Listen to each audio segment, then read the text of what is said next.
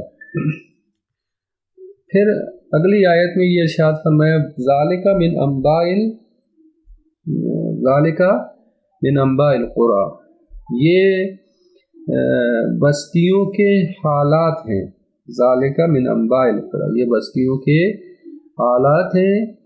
نقص علیک، جو ہم آپ کو بتا رہے ہیں، جو آپ کے لیے بیان کر رہے ہیں۔ منہا قائم وحسید، ان میں سے بعض ایسی بستیاں جو ابھی تک قائم ہیں، پابرجا ہیں، اور کچھ ایسی ہیں کہ جو کہ جڑ سے اکھاڑ دی گئی ہیں، کاٹ دی گئی ہیں۔ حسید یعنی کاٹ دی گئی ہیں، جڑ سے اکھاڑ دی گئی ہیں۔ یعنی فرمایا گزشتہ قوموں کے بارے میں، قوم سمود، قوم عاد، قوم لوط، قوم فرعون، یہ جو آپ کو واقعات سنائے گئے ہیں، یہ وہ بستیاں تھیں کہ جن پر اللہ کا عذاب آیا۔ کس وجہ سے؟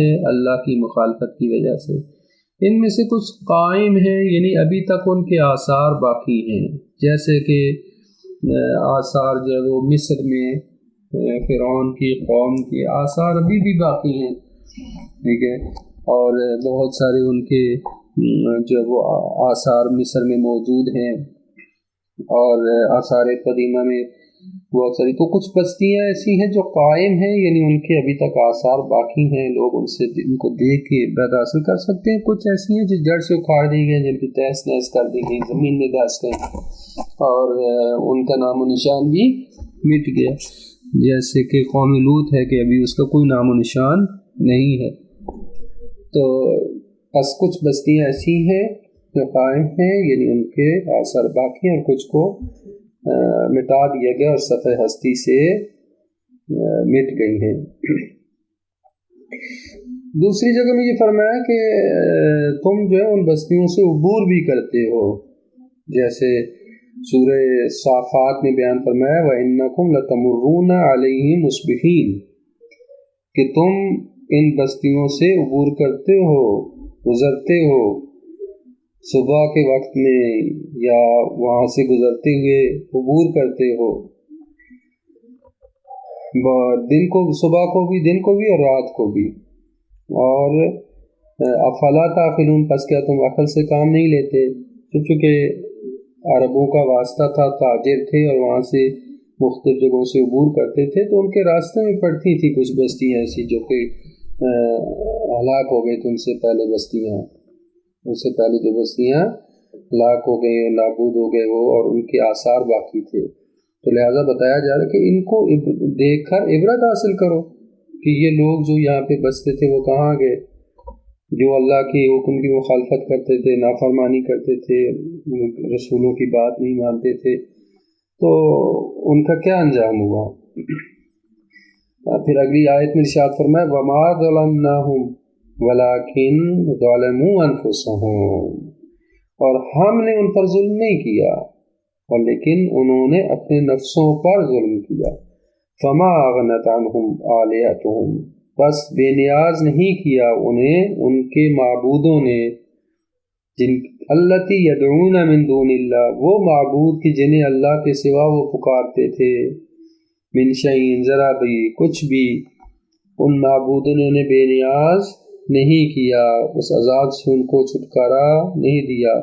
لما جاء امر ربک، جب تیرے پروردگار کا حکم آ گیا، جب تیرے پروردگار کی طرف سے عذاب آ گیا، تو اس وقت ان کے معبودوں نے اسے ان کے لیے کچھ نہیں کیا، انہیں چھٹکارا نہیں دیا۔ وما زادوہم غیر تتبیب، اور انہوں نے ان کے لیے سوائے تباہی کے کوئی چیز اضافہ نہیں کی، کیونکہ یہ معبود جو ہے وہ ان کے کسی کام نہ ہے، بلکہ مزید ان کی تباہی کا اور ان کے خسارے کا ہی باعث بنے۔ یعنی فرمایا کہ یہ جو بستیوں والے تھے، یہ لوگ تھے، گزشتہ اقوام تھیں کہ جنہیں اللہ تعالیٰ نے ہلاک کر دیا۔ فرمایا کہ ان پر اللہ نے ظلم نہیں کیا، اللہ تو کسی پر ظلم نہیں کرتا۔ فرمایا کہ اللہ نے ظلم نہیں کیا، بلکہ انہوں نے اپنے نفسوں پر خود ظلم کیا تھا۔ انسان اپنے نفس پر ظلم کرتا ہے. اللہ تعالیٰ تو ارحم الراحمین ہے، اللہ رحم کرتا ہے اور وہ اپنے بندوں سے محبت کرتا ہے، ان کی ہدایت کا اہتمام کرتا ہے. ان کو اہتمام کے ساتھ خلق کیا، پھر ان کی ہدایت کا اہتمام کیا، ان کے لیے انبیاء بھیجے، کتابیں بھیجے. اللہ تو چاہتا ہے کہ انسان اپنے آپ کو بچائے، لیکن انسان خود ہی اپنے آپ کو جو ہے وہ عذاب میں مبتلا کرتا ہے، اپنے نفس پر خود ظلم کرتا ہے، اور یہ اس کا قہری اور آٹومیٹیکلی نتیجہ ہے.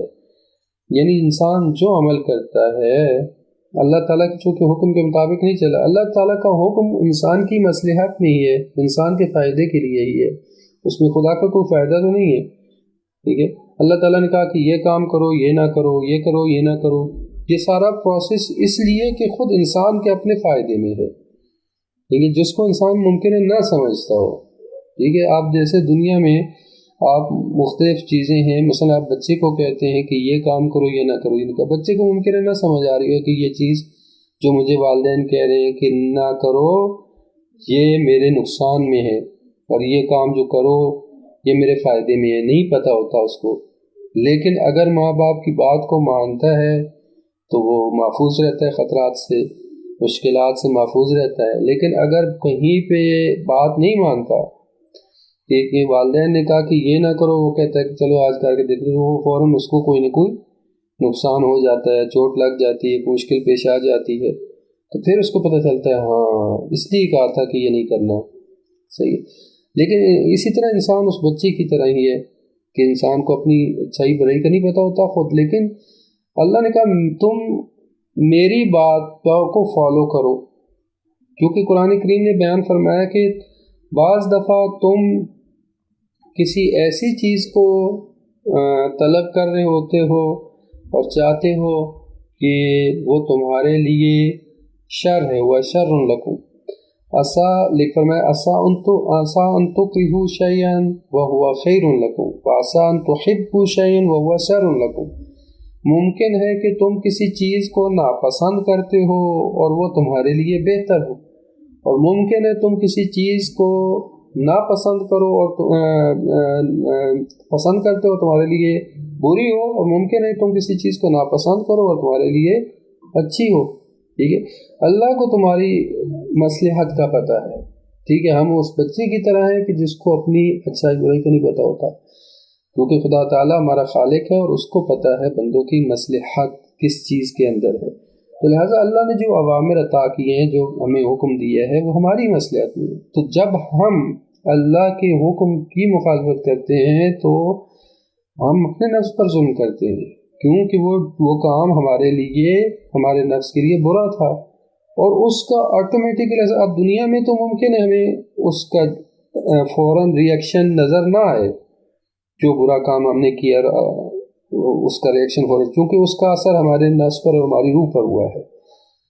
اس کا ریئیکشن کہاں پہ نظر آئے گا؟ آخرت میں. ٹھیک ہے، تو لہٰذا جو کچھ بھی انسان کرتا ہے اس کا عمل آخرت میں سامنے آ جاتا ہے، وہ اپنے عمل ہی ہوتا ہے. اگر عذاب مل رہا ہے تو اسی عمل کیا ریئیکشن ہے، اگر جزا مل رہی ہے، نعمتیں مل رہی ہیں، جنت کی نعمتیں مل رہی ہیں اور پھل مل رہے ہیں، جو کچھ بھی اس کو نعمتیں، وہ اسی کی جزا. قرآن نے جگہ جگہ فرمایا ہے کہ یہ جو تمہیں نعمتیں مل رہی ہیں، یہ پھل مل رہے ہیں، جزاءً، یہ تمہارے لیے اس عمل کی جزا بما کنتم تعملون، جو تم عمل کرتے تھے.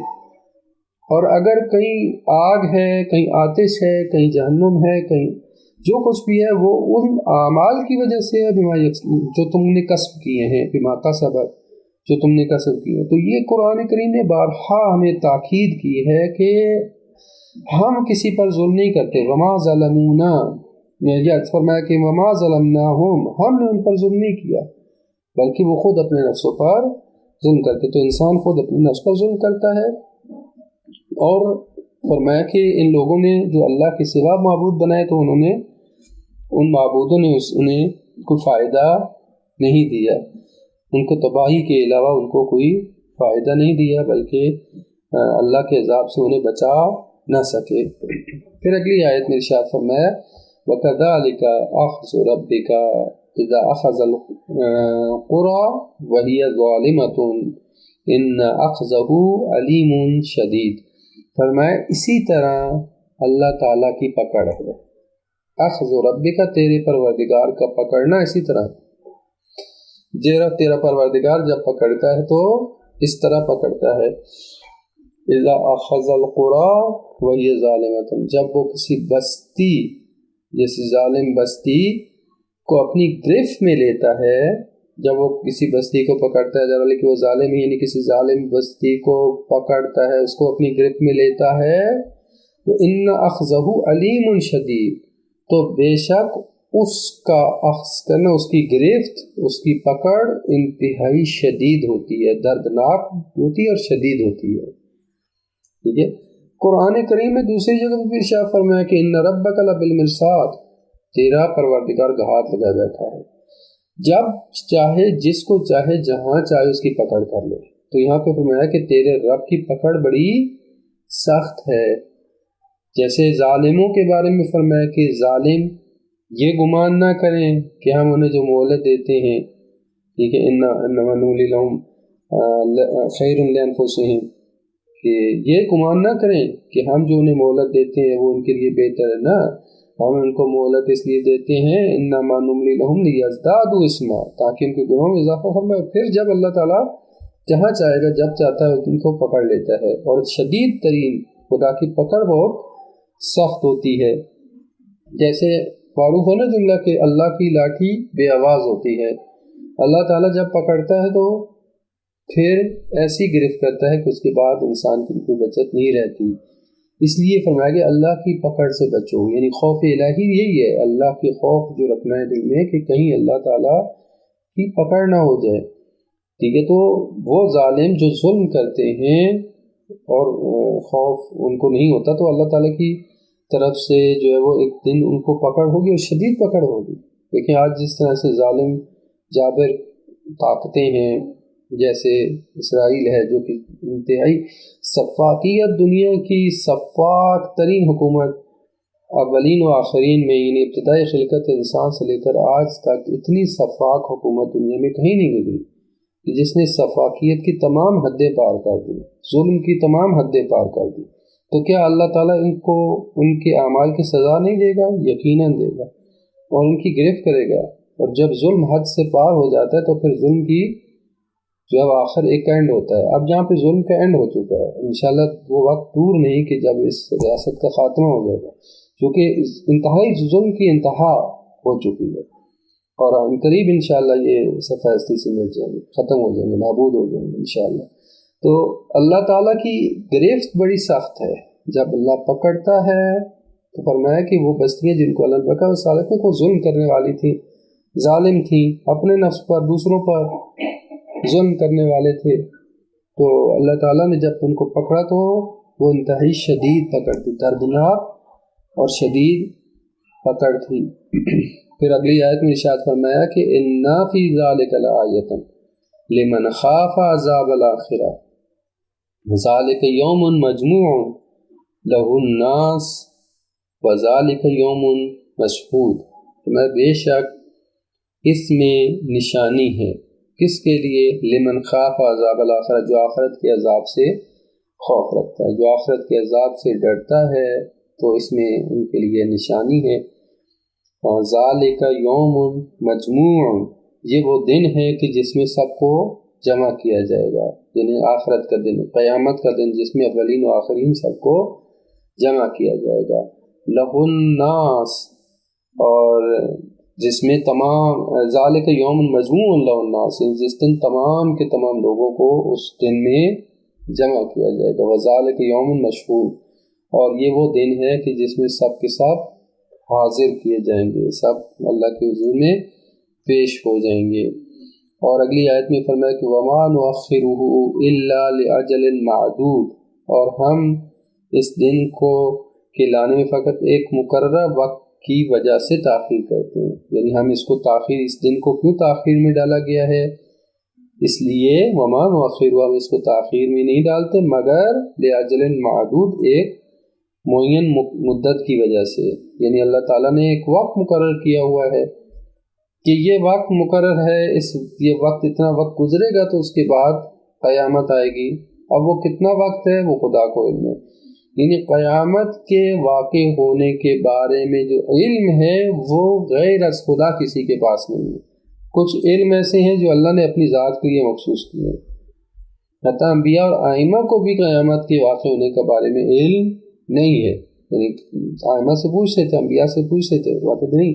یہ وہ علم ہے جو اللہ تعالیٰ کی ذات کے ساتھ مخصوص ہے اور خدا کو ہی معلوم ہے. تو وہ لِأَجَلٍ مَعْدُودٍ، وہ ایک مقررہ مدت ہے کہ جب قیامت برپا ہوگی، اس دن کے لیے، اس مقررہ مدت تک کے لیے اللہ تعالیٰ نے اس کو تاخیر میں رکھا ہوا، تاخیر میں ڈالا ہے کہ جس دن قیامت برپا ہونی ہے اور اولین و آخرین کو اس دن میں تمام لوگوں کو اس میں جمع کیا جائے گا.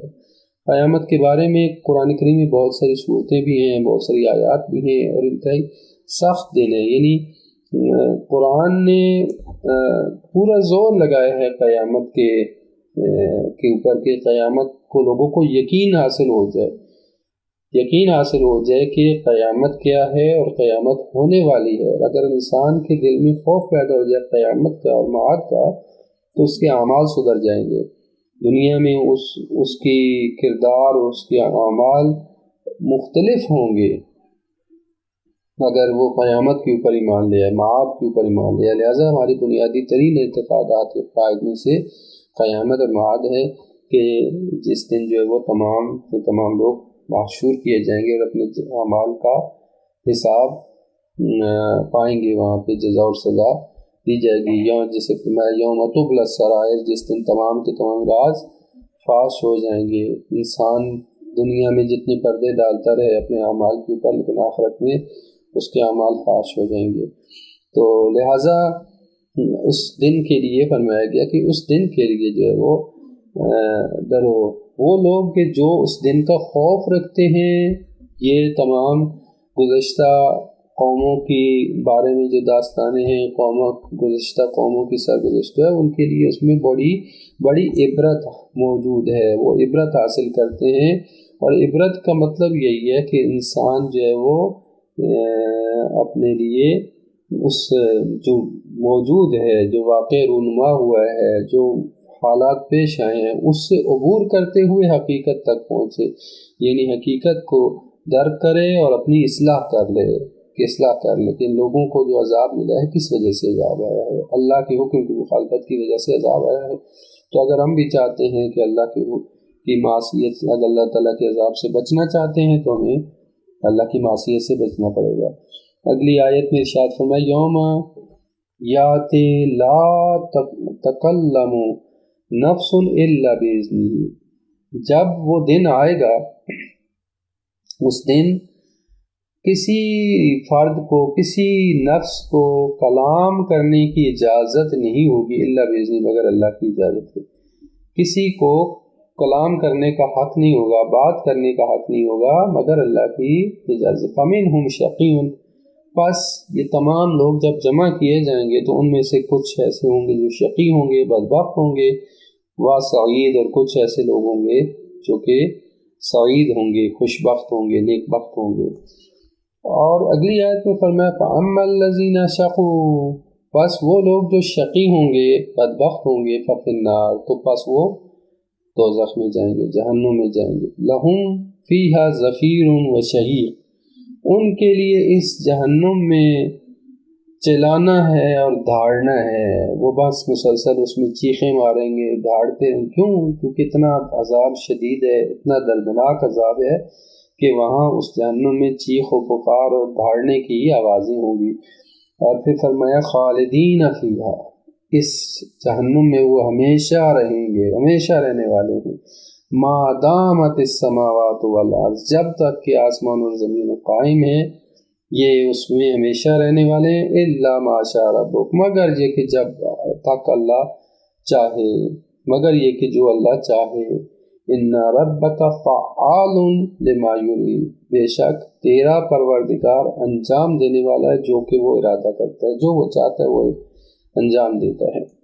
تو ان آیات میں قیامت کے برپا ہونے اور جہنم کے حوالے سے بیان کیا گیا کہ قیامت کا دن وہ دن ہوگا کہ جب اللہ تعالیٰ کی قدرت اور اللہ تعالیٰ کی مالکیت جو ہے وہ منصب ظہور پہ ہوگی.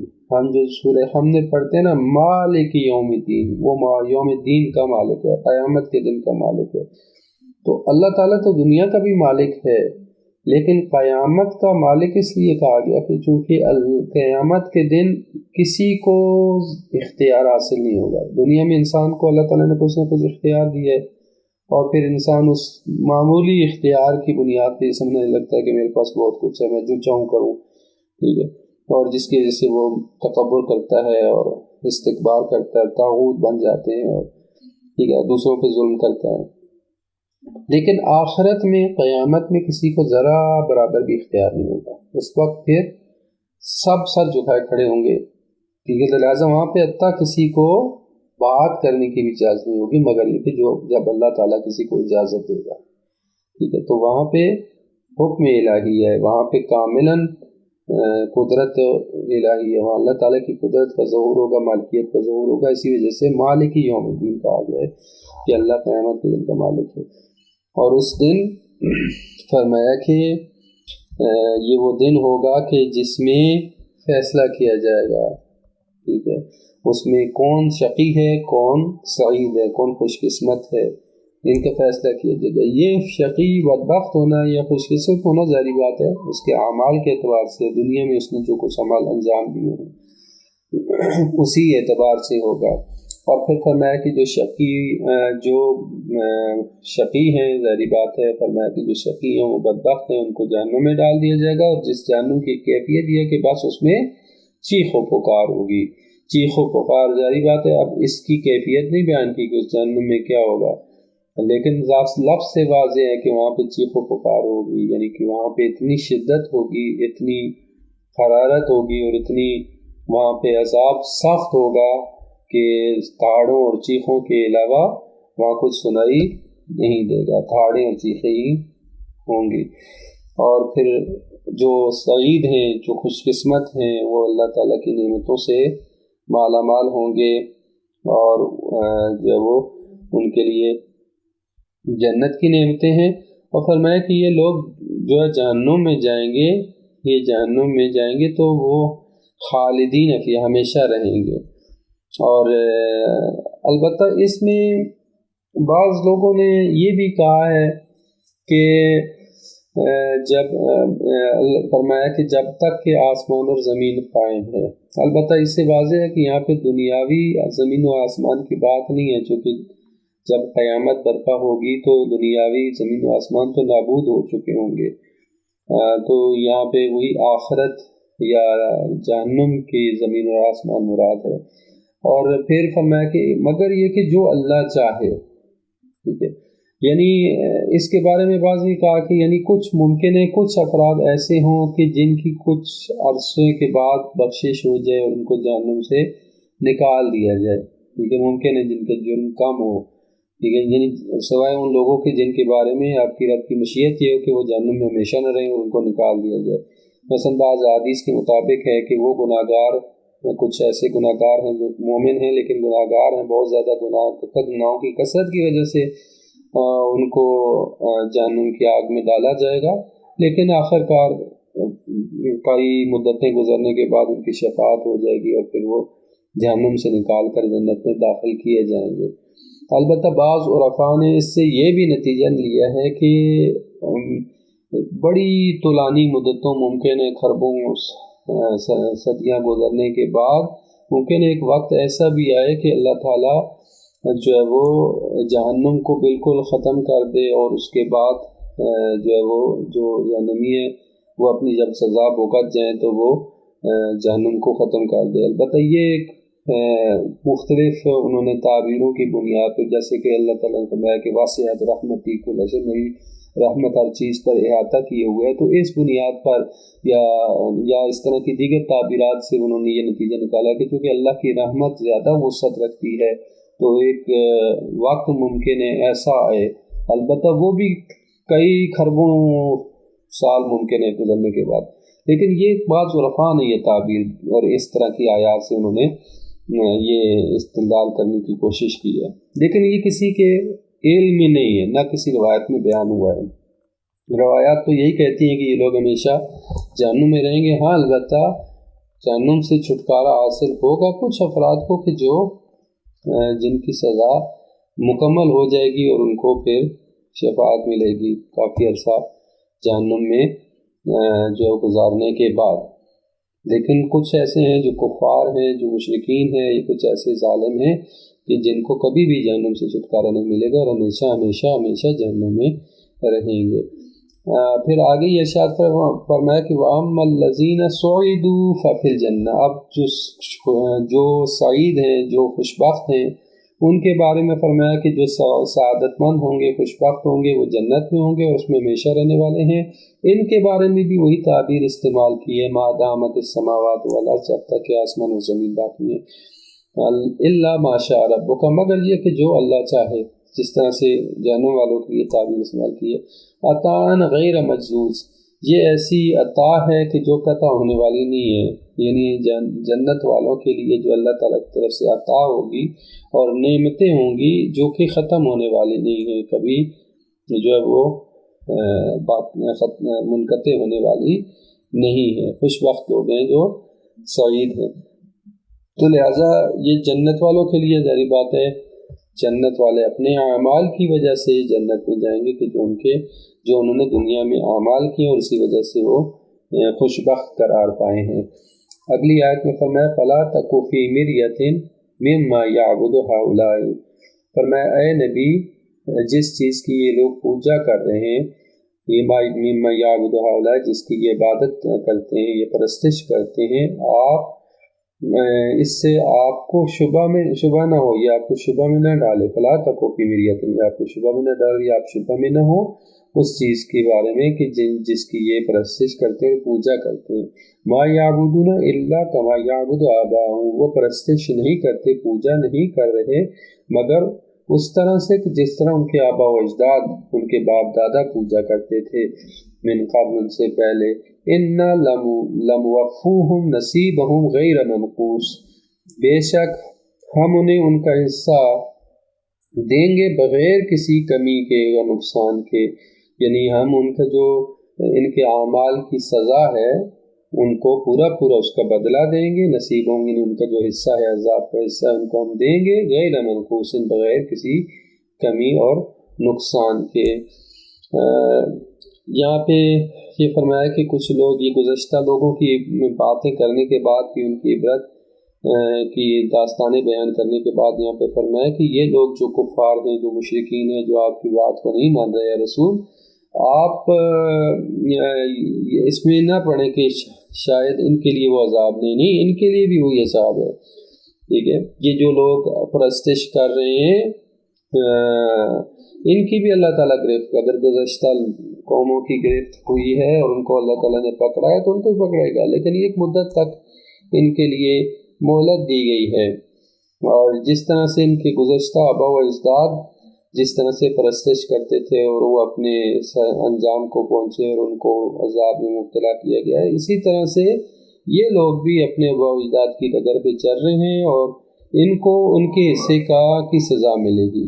یعنی ان کے آبا و اجداد کو ان کے اپنے کیے کی سزا مل رہی ہے اور ان کو اپنے کیے کی سزا ملے گی. ان کا اپنا حصہ اپنی جگہ پہ محفوظ ہے، کوئی دوسرے کے حصے کا عذاب نہیں جھیلے گا. ہر شخص اپنے اعمال کی سزا پائے گا. جیسے فرمایا گیا کہ لا وزن، کوئی جو ہے دوسرے کی بوجھ کو نہیں اٹھائے گا. لا وازر وزر اخرى، لا تزر وازر وزر اخرى، کوئی بھی دوسرے کے بوجھ نہیں اٹھائے گا. ہر ایک اپنے اعمال کا بوجھ خود اٹھائے گا اور اس کو اس کے عذاب کی اعمال کی سزا ملے گی. تو لہٰذا فرمایا کہ ان کو ان کے حصے کی سزا ملے گی بغیر کسی کمی کاستی کے، اور ان کے لیے آخرت کا عذاب ہے. جس طرح کے ان کے باوجود جس طرح کے پرستش کرتے رہے ان کے لیے عذاب آخرت ہے، اسی طرح ان کے لیے بھی آخرت کا عذاب ہے. یہاں تک کافی ہیں.